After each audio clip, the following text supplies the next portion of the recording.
Saudara-saudari, adik-adik, Bapak Ibu, para sahabat Tuhan Yesus di Paroki Santo Yosef Medari dan di Stasi Santo Thomas Segen, juga para sahabat Tuhan Yesus dimanapun Anda berada. Selamat Paskah, berkah dalam, tetap semangat, jangan lupa berbahagia dan senantiasa sehat. Kembali marilah kita belajar ilmu sejati pada hari Minggu tanggal 24 April tahun 2022, hari Minggu Paskah kedua, Minggu Kerahiman Ilahi. Kita mengawali belajar ilmu sejati kita dengan berdoa dalam nama Bapa, Putra, dan Roh Kudus. Amin.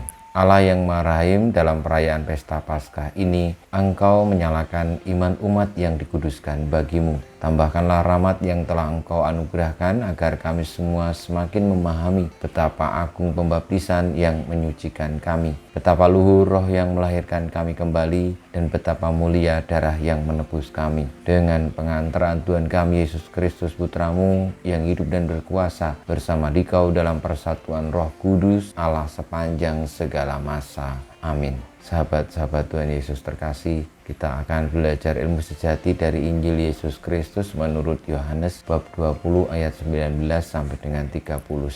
Setelah Yesus wafat disalib pada malam pertama sesudah hari Sabat, berkumpullah murid-murid Yesus di suatu tempat dengan pintu-pintu yang terkunci, karena mereka takut kepada orang-orang Yahudi. Pada waktu itu datanglah Yesus berdiri di tengah-tengah mereka dan berkata, "Damai sejahtera bagi kamu." Sesudah berkata demikian, Yesus menunjukkan tangan dan lambungnya kepada mereka. Murid-murid itu bersuka cita ketika mereka melihat Tuhan.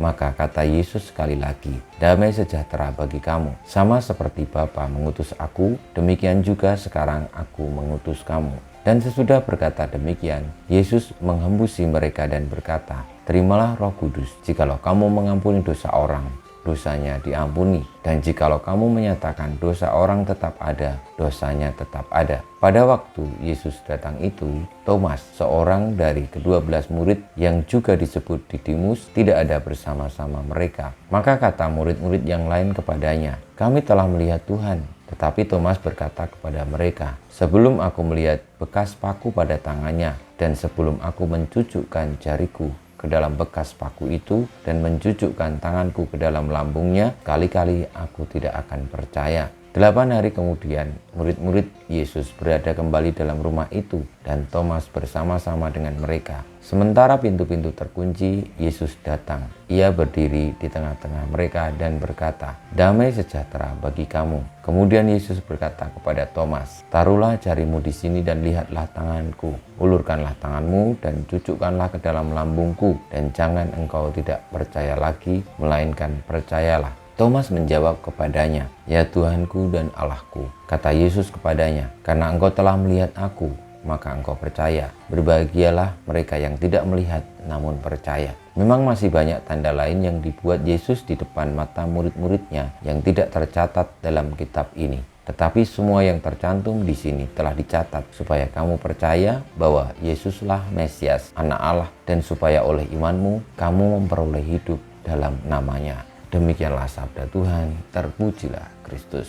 Para sahabat Tuhan Yesus terkasih, pada kisah tentang bangkitan Tuhan Yesus yang menampakkan diri kepada para muridnya, dan ketika Thomas tidak percaya karena belum melihat sendiri serta mencucukkan jarinya ke luka-luka Tuhan Yesus, Santo Yohanes dalam Injilnya memberikan pesan bahwa supaya kita percaya, supaya kita memahami Yesus adalah Mesias, Anak Allah, dan oleh karena iman kita kepadanya, kita memperoleh hidup di dalam namanya. Semoga kita semua juga di dalam hidup ini mempercayai Sang Putra Manusia Tuhan Yesus sendiri. Mungkin menurut nalar kita tidak pernah ada orang yang mati lalu bangkit lagi. Namun apa yang dibuat Tuhan Yesus, apa yang diwartakannya hingga akhirnya dia sengsara, wafat, dan bangkit, itu adalah kenyataan.